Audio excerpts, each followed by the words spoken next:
Olá, seja muito bem-vindo a essa nossa série Encontros com a Literatura da Renascença. Esse é o primeiro encontro de um total de 12, intitulado Cristina de Pisano.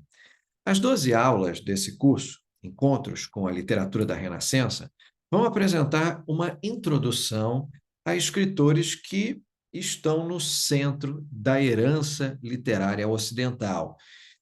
Esse nosso curso vai apresentar alguns nomes, como Shakespeare, Milton, Cervantes e escritores menos conhecidos, que também têm grande importância e cujo trabalho merece a nossa atenção séria. É o caso da Cristina de Pisano, ou Christine de Pizan, e também de Lope de Vega. A lista dos 12 autores incluídos nessa série de encontros, na verdade 11 autores, porque Shakespeare recebe merecidamente o privilégio de ter duas aulas. Também vai representar uma fascinante diversidade de gêneros e linguagem, abrangendo um total de 3 séculos. É importante também lembrarmos que há cursos que podem ser assistidos antes ou depois desse curso, se preferirem por tema ou por cronologia, que complementam os conteúdos vistos aqui. Trata-se especificamente da nossa série Encontros com a Literatura Antiga, Encontros com a Literatura Clássica, Encontros com a Literatura Medieval, Encontros com a Literatura Neoclássica, né? Então, nós temos aí uma série de encontros que você pode assistir, seguindo a cronologia ou não, que vão apresentar o universo de grandes autores e grandes obras que você depois pode escolher se aprofundar. Nós temos, por exemplo, cursos que vão a fundo na obra de Homero, o mundo de Homero. Também temos encontros dedicados à Eneida de Virgílio, que já será mencionada novamente em instantes. Temos encontros, um curso inteiro, analisando a fundo a Divina Comédia de Dante. Portanto, procure se informar sobre outros cursos de literatura e, com certeza, você terá maiores informações para se aprofundar nos conteúdos aqui vistos. Mas essas séries de encontros, e, portanto, são aulas introdutórias, elas visam também apresentar essas figuras menos conhecidas, que dão a chance de você, quem sabe, conhecer novos universos literários.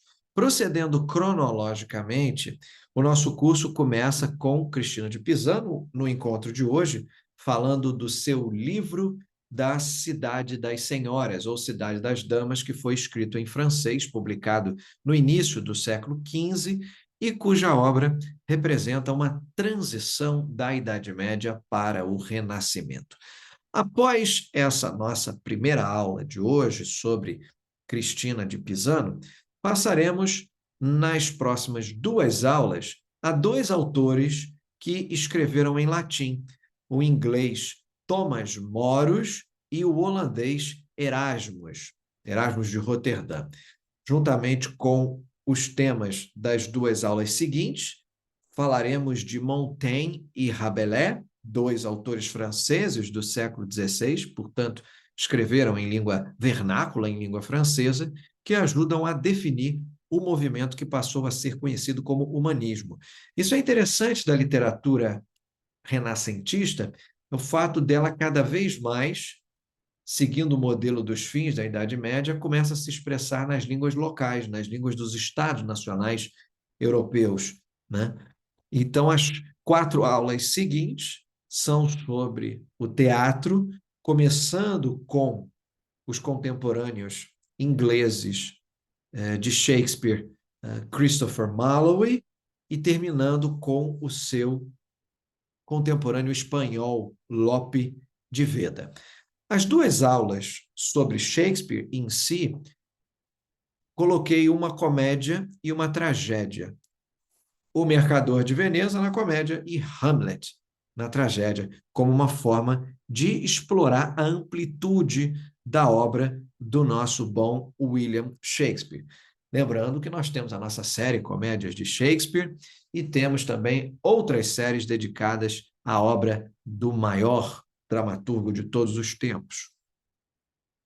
As 3 aulas finais vão mostrar a diversidade desse período com o escritor espanhol Miguel de Cervantes, muitas vezes creditado por ter escrito o primeiro romance, ou pelo menos o primeiro romance moderno, a sua obra Dom Quixote de la Mancha, Don Quixote, o escritor inglês John Milton, que dá continuidade à tradição épica com o seu Paraíso Perdido, e o ensaísta francês Blaise Pascal, celebrado como matemático e filósofo, além de ensaísta. Como um dos principais objetivos dessa série de encontros com a literatura da Renascença, quero levar a vocês os textos. Por isso, em cada aula, a ênfase será numa única obra. Cada um dos nossos encontros é parte de uma visão geral, parte de uma discussão e de uma apreciação da obra única escolhida. A visão geral apresenta os autores e sugere maneiras pelas quais as suas participações e principais preocupações se sobrepõem a outras, não apenas outros autores da Renascença que compartilham preocupações temáticas importantes, mas também de outros escritores, seja do mundo antigo e do mundo medieval, que foram fontes de inspiração. Na verdade, a preocupação com autores anteriores, tanto clássicos como cristãos, é uma das características definidoras da literatura da Renascença. Para alguns escritores, escolher uma obra única foi fácil. Para esse professor que vos fala, por exemplo, John Milton, evidentemente eu preciso falar do Paraíso Perdido. Miguel de Cervantes, é quase óbvio falar do Dom Quixote. Mas para outros a escolha é um pouco mais arbitrária. William Shakespeare escreveu 37 peças e Lope Vega pode muito bem ter escrito mais de 1.200 peças. No caso desses autores maravilhosamente prolíficos, eu fiz um esforço para escolher exemplos que estivessem dentre os seus melhores trabalhos e que permitiriam a vocês irem mais longe por conta própria. Como os outros autores desse curso, quando a gente aprende mais sobre eles, mais nós percebemos que eles ainda têm muito a nos contar sobre a sua época, enfim, e sobre a nossa época, além, é claro, da sua extraordinária literatura. É por isso que é muito importante aqui a nossa série de encontros com a literatura, porque ele faz uma introdução a esses autores. E no nosso encontro de hoje, o primeiro da literatura do Renascimento, vamos falar da interessante figura de Christine de Pizan, ou Christine de Pizan, ou ainda Cristina de Pisano. Ela própria, uma figura importante para começarmos, porque é uma figura de transição, olhando para trás para os grandes predecessores da literatura medieval, como Dante, de quem ela nitidamente se inspira, e também olhando para as preocupações de outros escritores que iremos abordar, lidando com preocupações muitas vezes agrupadas sobre um termo abrangente, que é o termo humanismo. O que, claro, não quer dizer que ela não fosse uma pessoa extremamente interessante por si mesma, tanto na sua vida quanto nas suas obras. Ela nasceu em 1365. O seu pai veio de Pisa para servir como cientista na corte do rei de França.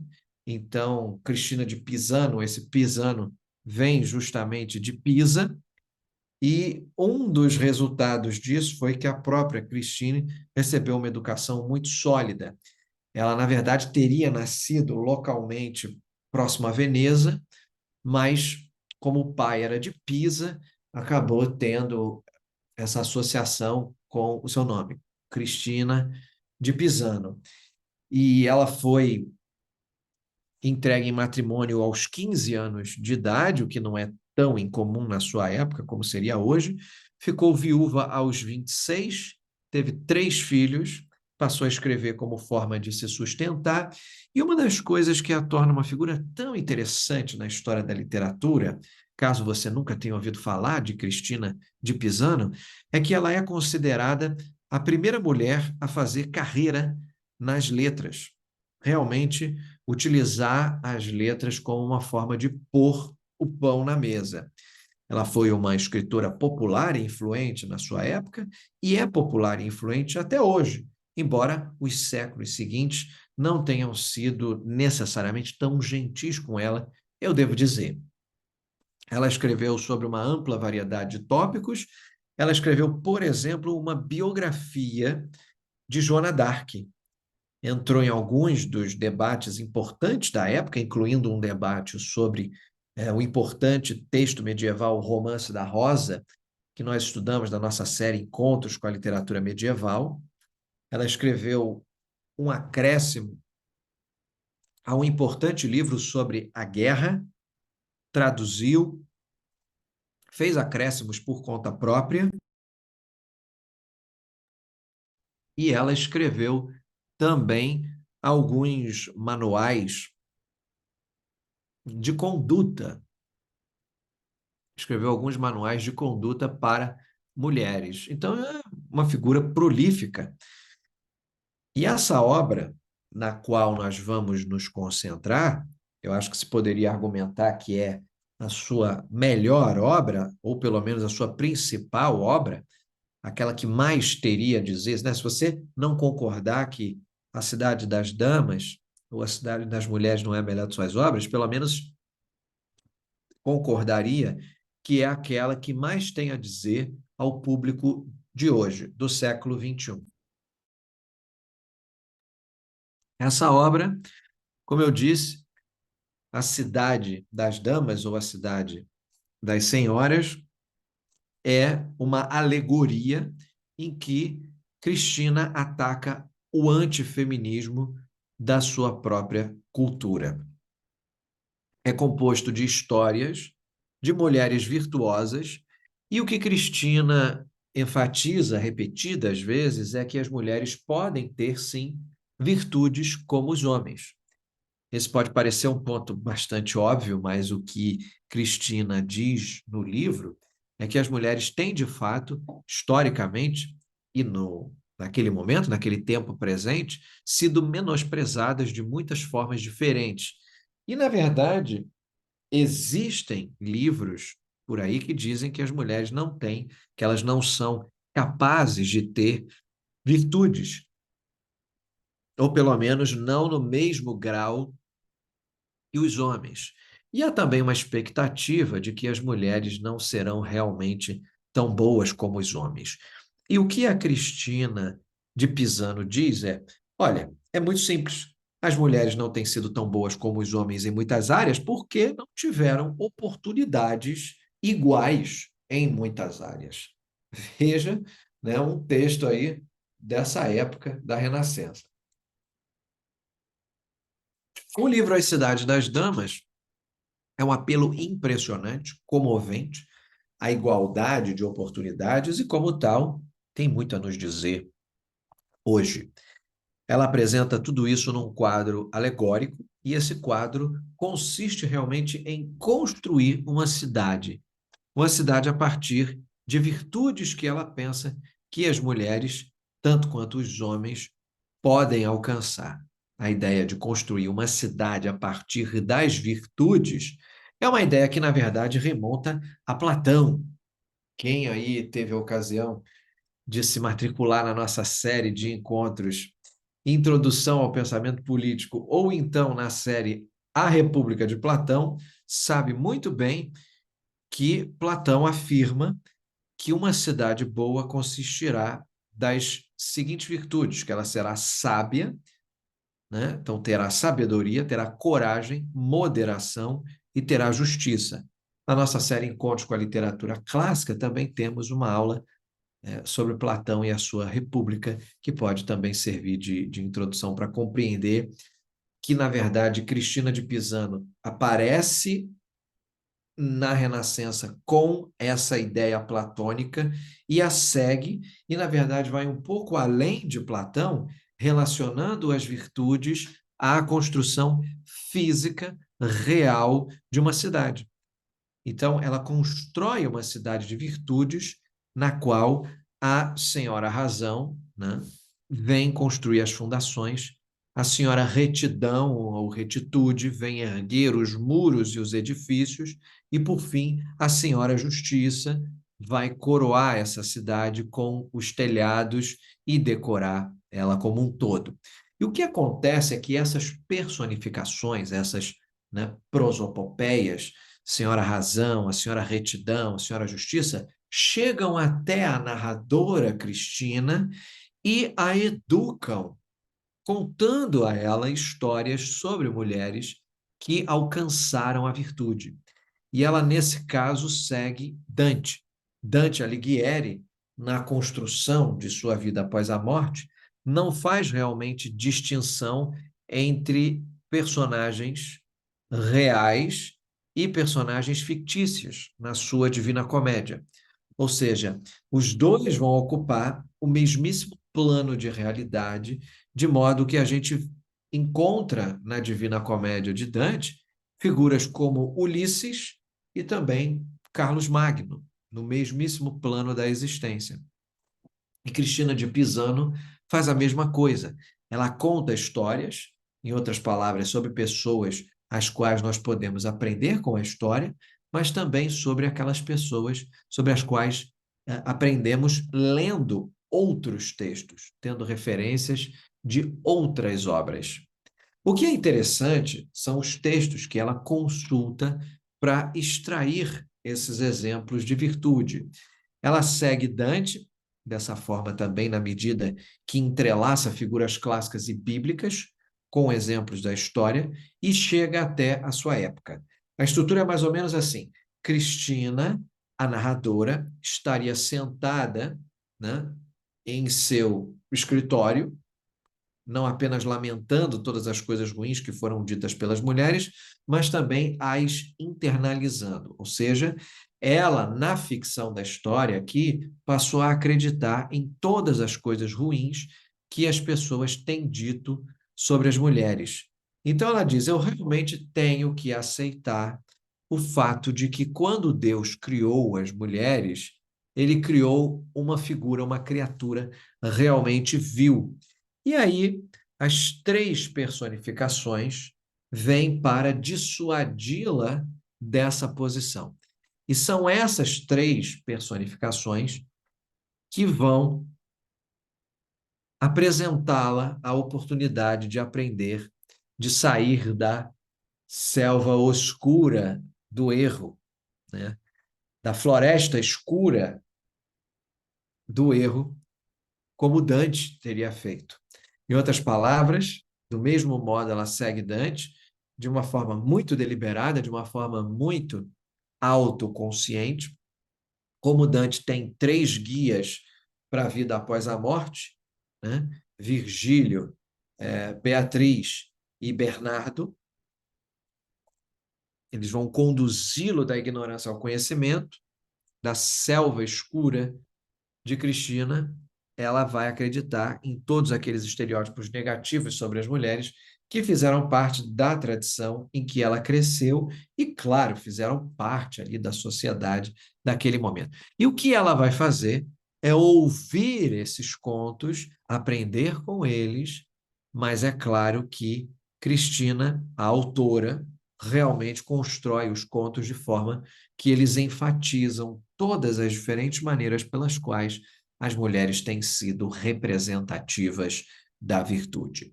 Cristine oferece, por exemplo, o que só pode ser chamado de leitura feminista de muitas histórias da Bíblia. O que eu gostaria de fazer é mostrar como ela usa uma história bíblica e uma história da tradição clássica e juntar essas duas coisas como a nossa melhor introdução sobre o que realmente ocorre aqui no livro da Cidade das Damas. Há uma história no Evangelho de Mateus onde uma mulher cananeia chega a Jesus e diz: cure minha filha. É uma história sobre uma mulher que não aceitaria um não como resposta, e ela diz: minha filha está possuída por um demônio. E Jesus a afasta, dizendo: fui enviado apenas as ovelhas perdidas da casa de Israel. E a mulher não desiste, ela continua vindo e finalmente Jesus lhe responde dizendo: Mulher, grande é a sua fé, seja feita para você como desejas. Sua filha está curada. E é quase como se Jesus tivesse sido desgastado pela insistência dessa mulher. E Cristina olha para a história e diz: vamos falar sobre isso numa perspectiva feminina. Vamos ver o que isso significa.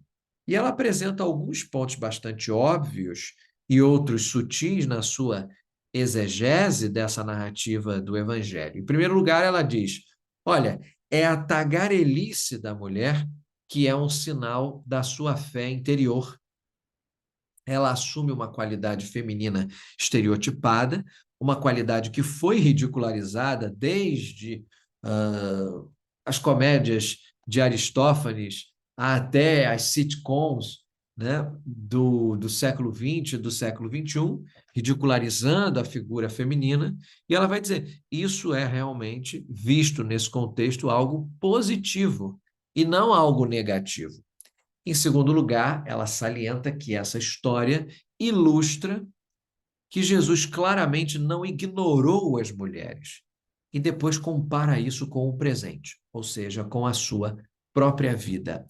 Ela vai dizer quantas vezes os nossos papas contemporâneos se dignarão a discutir qualquer coisa com uma simples mulher, muito menos histórias da sua salvação.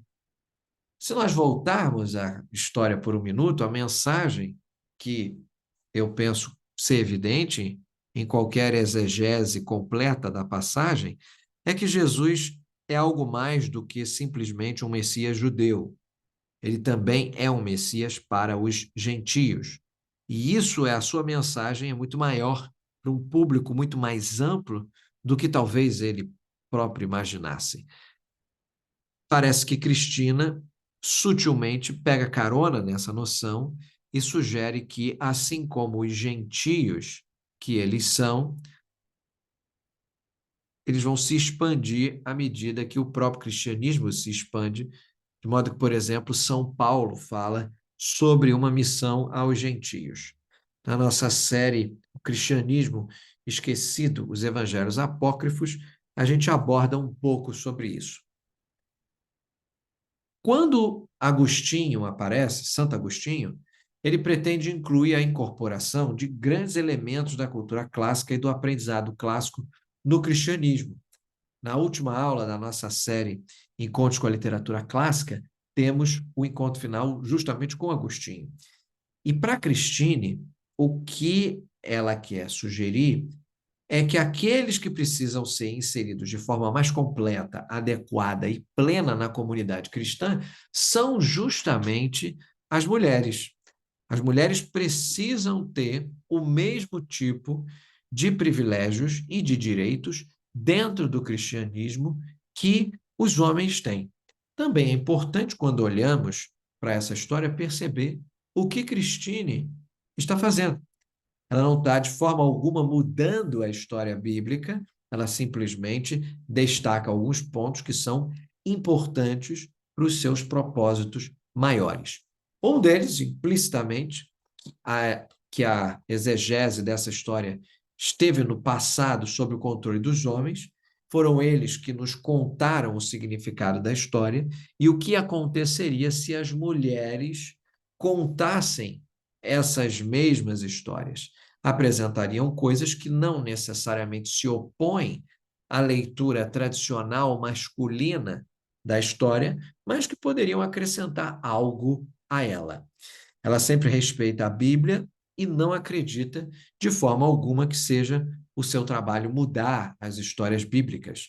Ela está simplesmente dizendo: vamos dar uma olhada nelas de uma perspectiva que foi negligenciada. E, claro, do ponto de vista dela, infelizmente negligenciada no passado. O que ela faz, em uma parte do livro, é lidar com a tradição cristã da maneira mais suave e firme possível a um só tempo, essencialmente desafiando-o a viver de acordo com a melhor compreensão que tem de si mesma. Cristina de Pisano também faz uma leitura de muitas histórias clássicas.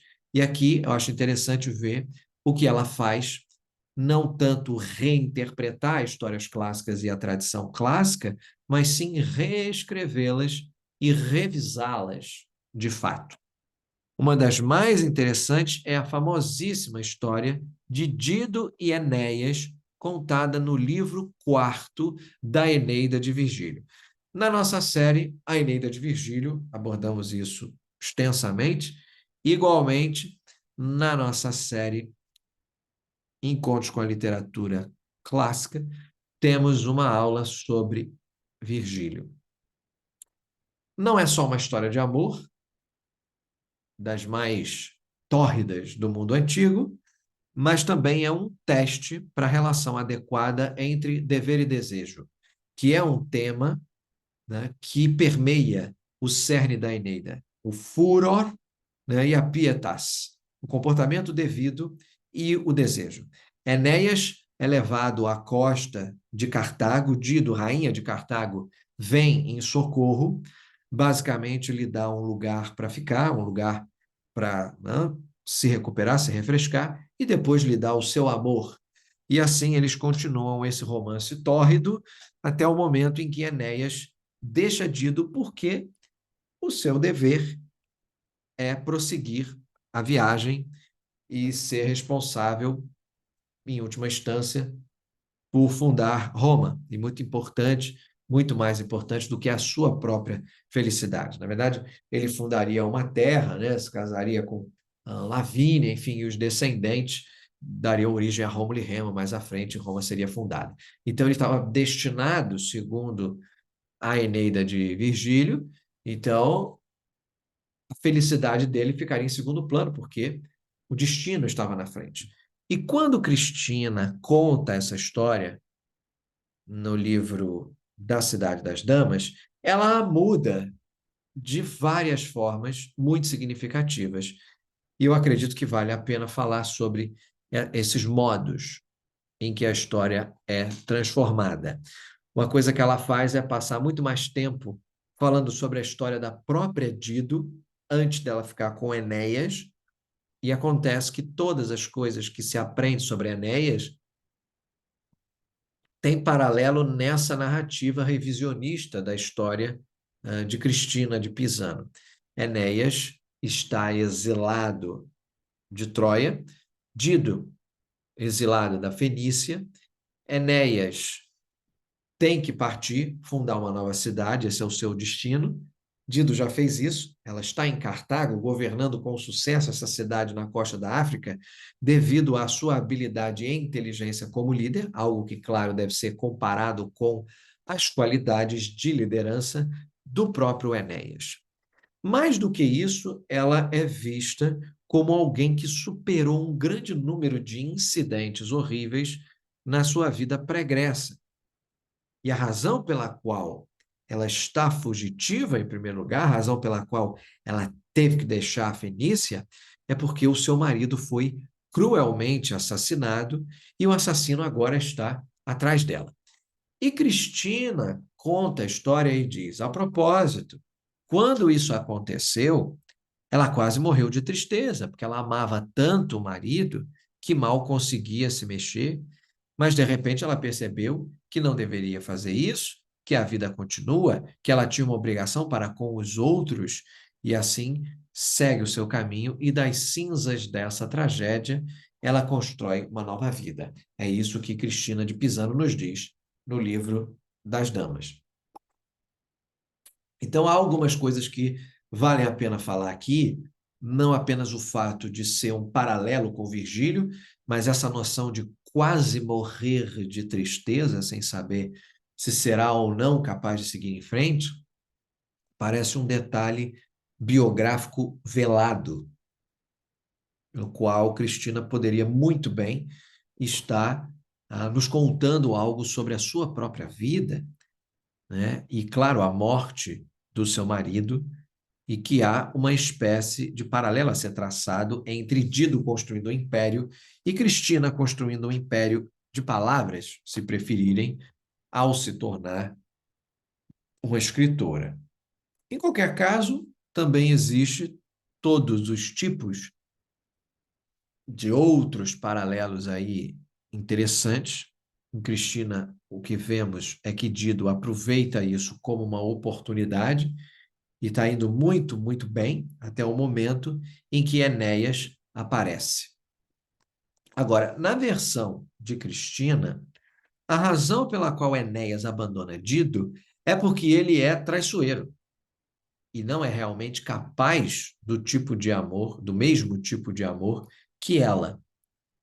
E é uma coisa importante para se olhar rapidamente, porque Dido e Enéas, Cristina de Pisano nos diz, passavam tanto tempo um com o outro que o amor que sabe subjugar todos os corações com a maior habilidade, os fez se apaixonarem um pelo outro, mas como a experiência mostrou, o amor de Dido por Enéas era muito maior do que o seu amor por ela, pois embora ele tivesse feito a promessa de nunca mais tomar qualquer outra mulher, de ser dela para sempre, ele partiu depois dela o ter restaurado e enriquecido com propriedades e facilidades, os seus navios renovados e reparados, e colocado em ordem, cheio de tesouros e riquezas, como uma mulher que não poupou despesas no que dizia respeito ao seu coração. Fecha aspas. Então, essa é uma passagem muito interessante, porque sugere, entre outras coisas, uma concepção de amor muito diferente da concepção que vemos em Virgílio. Para Virgílio, o amor é uma paixão ardente, é uma chama, ele é destrutivo. Para Virgílio é bastante claro que, em última análise, esse tipo de amor e dever simplesmente não são compatíveis entre si. E Cristina sugere que aqui se trata de um tipo diferente de tragédia, porque ela sugere que o amor tem mais a ver com ternura e romance. E isso sugere, creio eu, uma mudança tanto na perspectiva masculina da Eneida, como também uma transformação nas concepções de amor em si, que o amor romântico realmente entrou na consciência literária de uma forma que não existia naquele mundo clássico, naquele mundo antigo. Mas também é curioso ver que isso significa que ela tem que mudar muito a história, né, para fazer isso. Porque se você der uma olhada no que aparece na Eneida, absolutamente nada ali fala sobre a traição da parte de Enéas. Ele tenta explicar as coisas para ela, embora sem sucesso, mas a verdade é que ele simplesmente precisa fazer uma escolha. E é uma escolha entre o amor e o dever. E, de fato, Virgílio deixa claro que para Enéas isso foi uma aventura, não um casamento. Ou seja, quando eles estão tendo né, a sua briga final, estão tendo a separação, olha, será que dá para a gente ser só amigo? Aquela conversa, né, isso aparece no livro 4 da Eneida, Enéas diz, eu realmente nunca fiz votos de casamento. E isso não ajuda em nada, né? Dido não vai ficar feliz, mas o que faz é apontar o fato de que foi uma aventura do começo ao fim, do ponto de vista dele, independentemente do que Dido possa ter pensado sobre isso. Uma das coisas que nos dizem é que Dido chama isso de casamento. E com isso, diz Virgílio, ela encobre sua culpa. Em Cristina, é um casamento. E por isso a traição é particularmente forte da parte de Enéas na sua versão, porque é claro que o que ele está fazendo é deixando a sua esposa. É interessante ver também a maneira como ela consegue encerrar a história. O que ocorre em Virgílio é que Dido enlouquece completamente, se mata, e o suicídio sinaliza a inimizade que existirá ao longo da história entre Cartago e Roma. É como uma forma de justificar depois as guerras púnicas.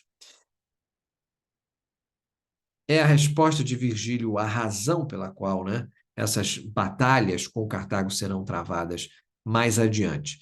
É também a resposta de Virgílio à questão de saber por que Roma vai vencer mais adiante. que Enéas representa a razão e Dido representa a paixão desenfreada. A razão vence a paixão, Roma vence Cartago. Por isso é uma maneira de falar sobre a história romana, mesmo que essa história esteja inserida num caso de amor ardente. Cristina, no entanto, faz algo um pouco mais sutil em termos da forma como posiciona Dido aqui, porque é claro que se lembra anteriormente do que aconteceu na primeira parte da vida da Dido. Ela mal consegue continuar depois que o seu marido morre, e o que vai acontecer agora? Que ela perde o segundo. E isso significa que é mais do que qualquer um poderia legitimamente supor, por isso, interessante que se transforme, se não uma justificativa, pelo menos um atenuante para o suicídio da rainha Dido no final da história. Esse suicídio nunca teria acontecido se esse cara não tivesse aparecido, né? Se também não teria acontecido se ela não tivesse sido tão generosa. E uma das coisas que é problemática é que as mulheres são generosas e que a generosidade às vezes não é recompensada. É isso que a Cristina de Pisano deixa bem claro aqui. O que vemos é que o suicídio se torna uma forma de falar sobre todas as formas pelas quais os homens realmente, né, não fazem isso, né, não cumprem o seu dever para com as mulheres, não cumprem aquilo que devem às mulheres. Se nós recuarmos por um minuto e dissermos o que nós vamos fazer com isso? Uma das primeiras coisas que temos que aceitar é que Cristina de Pisano se permitiu ou assumiu o direito, o dever e o privilégio de revisar de uma forma bastante séria e significativa uma história canônica do mundo antigo. Provavelmente nenhuma história ou nenhum poema era mais conhecido na época de Cristina de Pisano do que a Eneida de Virgílio. Não é como se ela estivesse tentando escapar para que as pessoas não soubessem que a sua versão muda as coisas. Ela sabe muito bem que o que ela está escrevendo muda a história, né? E ela quer e espera que o seu leitor também tenha essa consciência. Uma pergunta que surge inevitavelmente é: o que dá a ela o direito de transformar a história dessa maneira? Observe que ela foi muito mais cautelosa e cuidadosa no uso da questão bíblica. Ela não mudou nenhuma palavra da história. Tudo que ela fez foi olhar para a história e dizer: vamos lá, vamos ver como é que isso aqui pode ser interpretado de uma forma diferente daquela que tem sido interpretado tradicionalmente, né? Quando os homens fazem a interpretação. Mas aqui não, aqui ela pega a história, muda alguns dos seus pontos mais significativos e apresenta com outra roupagem. E é curioso notar que ela não é a primeira a fazer isso. Na verdade, ela se coloca numa tradição bastante exaltada, porque o próprio Virgílio constrói o seu poema épico, seu grande épico latino, a Eneida, revisando de formas muito significativas os épicos gregos de Homero, a Ilíada e a Odisseia. Nós poderíamos olhar para a Eneida de Virgílio e vê-la como uma reescritura da Ilíada e da Odisseia, contada do ponto de vista dos perdedores, ou seja, do ponto de vista dos troianos. O que Virgílio está fazendo é dizer: assim, o que eu faço é sugerir que agora, uma vez que esses troianos são os ancestrais de Roma, em certo sentido, a habilidade do épico passou da Grécia para Roma.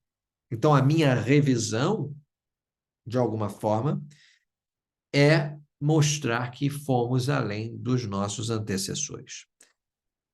E é curioso ver que outra pessoa que aparece e revisa e reescreve dessa forma é a pessoa que nós já sugerimos ser um modelo para Cristina de Pisano. E essa pessoa quem é? Dante Alighieri. Pode-se salientar, penso eu, nesse ponto, que, na verdade, Cristina de Pisano não apenas conhecia muito bem a Divina Comédia de Dante, mas ela recebe o crédito por ter levado o conhecimento de Dante da Itália para a França. A França conheceu Dante Alighieri por intermédio da nossa Cristina de Pisano. De qualquer forma, o que você vê é o que ela está dizendo. O que eles fizeram, o que esses caras fizeram, né? O que fizeram os maiores poetas da história é o que eu vou fazer. Se foi bom para Virgílio, se foi bom para Dante, vai ser bom para mim também. Então, ela mostra aos dois que quer jogar na mesma arena que esses marmanjos jogaram anteriormente e que, de alguma forma, ela também tem direito de fazer isso, que a sua própria obra justifica, né, o trabalho que ela tende a fazer. Eu acho que nós podemos relacionar isso com toda a sua uh, agenda, né? Com todo o seu interesse literário. Nós mencionamos anteriormente que uma das coisas que marca a Christine é esse forte sentimento de nos dê a oportunidade certa e seremos capazes de fazer as coisas tão bem quanto os homens. Significativamente, ela menciona isso em termos de um campo onde, com certeza, na época, né, na época de Cristina, as mulheres não deveriam ser muito boas, ou talvez até mesmo, né, ter a oportunidade de adentrarem no terreno da ciência. Elas não conseguiam se aventurar nas ciências. E isso é muito sintomático do que viria a acontecer posteriormente, né? Então, nós temos que pensar isso também. Ela olha à sua volta e diz: como é que não existem mulheres cientistas aqui? Né? E ela usa isso como seu caso de teste para dizer: olha, nos dê a mesma oportunidade e nós vamos ser capazes de um desempenho tão bom quanto os desses homens. E, enfim, o que eu estou querendo dizer aqui é que Cristina de Pisano inverte um pouco a questão e diz: o que acontece quando as mulheres têm as mesmas oportunidades que os homens? No caso da própria Cristina, o que isso significa é que ela teve a oportunidade de ter uma educação de primeira linha, um conhecimento de todos os seus antecessores literários, né?